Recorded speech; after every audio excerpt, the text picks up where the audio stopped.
Hello tout le monde, c'est Mathieu et on se retrouve dans ce Parlons Gay d'épisode numéro 2. Seulement voilà, on va plus l'appeler Parlons Gay, mais on va l'appeler Parlons Queer pour que justement ça parle à plus toute la communauté et pas que aux gays, mais aux lesbiennes, aux bi, aux trans, aux intersexes, asexuels aussi, donc à tout le monde. Dans cet épisode, nous allons parler de compatibilité entre gays. Car oui, en effet, il y a des incompatibilités parfois entre personnes qui sont gays. Dans cette vidéo, on va voir les termes comme actif, passif, versatile. Si ce contenu te plaît, n'oublie pas de t'abonner à la chaîne et d'aimer cette vidéo, de commenter aussi et de me dire à chaque fois ce que tu en penses. Il faut savoir une chose, c'est que rencontrer un mec quand on est gay, c'est pas évident.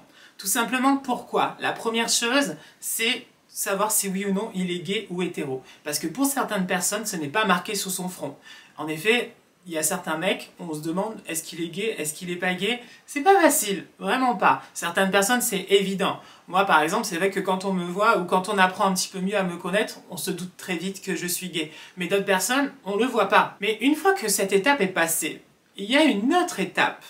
Et pas n'importe laquelle. Bon, bien sûr, on enlève tout ce qui est sentiment, on enlève tout ce qui est intellectuel, qui, voilà, pour moi, ça match, il n'y a pas de souci à ce moment-là. Après, il y a la côté, en effet, préférence sexuelle. Et là, parfois, ça peut être incompatible. Et c'est un peu compliqué, parce qu'au final, eh ben, en tant que gay, on peut être... Voilà, il y a plusieurs gays différents au niveau de les préférences sexuelles, que ce soit actif, passif ou versatile. Et oui, mais qu'est-ce que ça veut dire? Ah ah!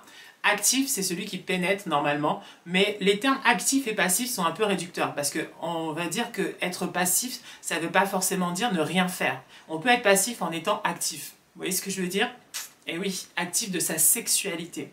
Et oui, parce que c'est bien de ça qu'il s'agit, hein. On parle bien de sexualité. C'est d'ailleurs un peu délicat pour moi, parce que je n'en parle pas d'habitude sur ma chaîne.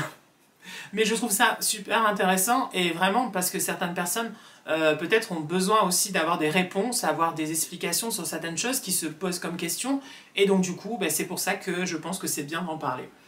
Donc du coup voilà, donc il y a les actifs, ceux qui pénètrent on va dire, et il y a les passifs, ceux qui sont pénétrés. Et enfin nous avons les versatiles, qui sont les deux. Voilà, tout simplement. Ils peuvent être aussi bien actifs que passifs. En Angleterre ou aux États-Unis, on dit top ou bottom. Celui au-dessus et celui en dessous. Voilà, par exemple. Le dominant, le dominé. Il y a des termes différents qu'on peut employer, en effet, pour définir une personne qui va être pénétrée ou qui va pénétrer. On le dit tous, je pense. Maintenant, c'est actif, passif ou versatile. Donc voilà, vous savez maintenant les trois termes de la grande famille des gays. Une fois que vous savez ça, et bien en fait il faut savoir vous, ce que vous êtes, ce que vous préférez. Voilà. Après il ne faut jamais se forcer, hein. Je le dis, mais c'est une vérité, il ne faut jamais se forcer. Si vous n'avez pas envie de faire quelque chose, vous ne le faites pas. Voilà, sachez-le. Une fois que ça c'est défini pour vous-même, il faut que votre partenaire, celui que vous allez être en couple, ou même pour un plan d'un soir on va dire, soit compatible avec vous. Et oui, parce que si par exemple on imagine, bon, après on peut faire beaucoup de choses, hein. Il n'y a pas forcément la pénétration. Ça aussi c'est super important. Parce qu'on est gay, il y a pénétration? Non. D'accord? On peut faire plein d'autres choses. Et ça c'est bien, mais on va en parler après.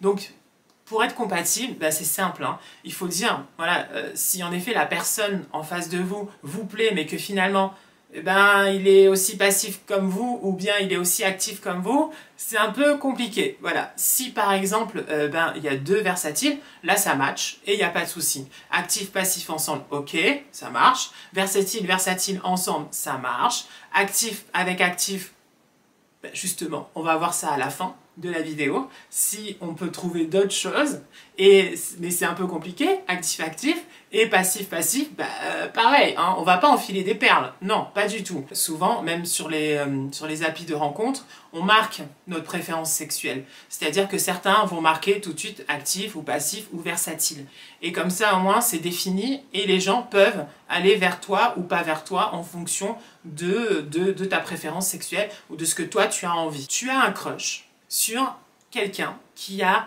les mêmes préférences sexuelles que toi.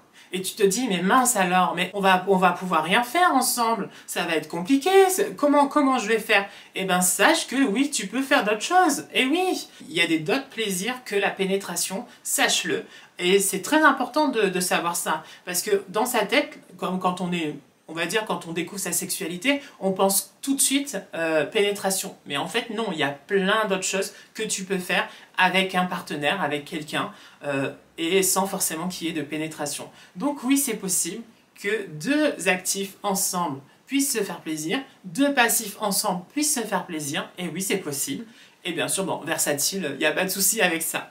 Mais bon voilà, mais je trouvais ça important quand même d'en parler et d'avoir une vidéo là-dessus parce que je pense que c'est quelque chose dont on se pose comme question et même les personnes des fois, vous savez, vous rencontrez souvent des personnes qui sont pas du tout gays par exemple et qui vous disent est-ce que tu fais la femme, est-ce que tu fais l'homme? Ça c'est un truc mais de fou, c'est-à-dire que souvent, est-ce que tu es au-dessus, est-ce que tu es en dessous? Ça les intéresse, on va dire, les personnes et peut-être même qu'ils s'imaginent si toi tu es plutôt actif ou passif. Or, je l'ai dit au début, passif, ça veut pas dire que tu n'es pas actif, parce que tu es actif de ta sexualité. C'est toi qui décides en fait. Voilà, si oui ou non, tu veux être pénétré ou pas. Si tu prends les devants, sachez-le, une petite chose, il y a même des passifs qui sont très dominants. Voilà, sachez-le. Dominant, domination, oulala, sadomaso, oulala, mon Dieu, chaleur. Bon, ça sera peut-être sur un autre sujet, ça, le BDSM, je crois que ça s'appelle comme ça, voilà, pour une autre fois. Je trouve que cette vidéo quand même est sympa, d'en parler en tout cas librement, parce que c'est important aussi. Voilà, on peut des fois être mal à l'aise, ou comme moi par exemple tout à l'heure, avant de commencer cette vidéo, j'étais très mal à l'aise, mais il faut en parler, et que ce soit pas quelque chose qui soit dit, entre guillemets, tabou, on le cache, c'est secret, tout ça. Parce que justement il faut en parler. Prochaine vidéo sûrement sur la prévention, voilà. Il va y avoir aussi couple queer ou couple hétérosexuel, les différences aussi, j'aimerais bien en parler, et plein d'autres sujets qui vont arriver aussi prochainement sur le Parlons Queer, parce que maintenant ça a changé. Et puis voilà, j'espère que vous avez passé un moment sympa avec moi. Nous, on se retrouve très vite pour d'autres vidéos. N'oublie pas de commenter, d'aimer la vidéo, de t'abonner à la chaîne et bien sûr de proposer aussi, si toi aussi tu as envie de participer, eh ben n'hésite pas sur mon Instagram, tu peux y aller, il n'y a pas de souci. Voilà, plein de bisous, portez-vous bien surtout et à bientôt. Ciao, ciao, bisous.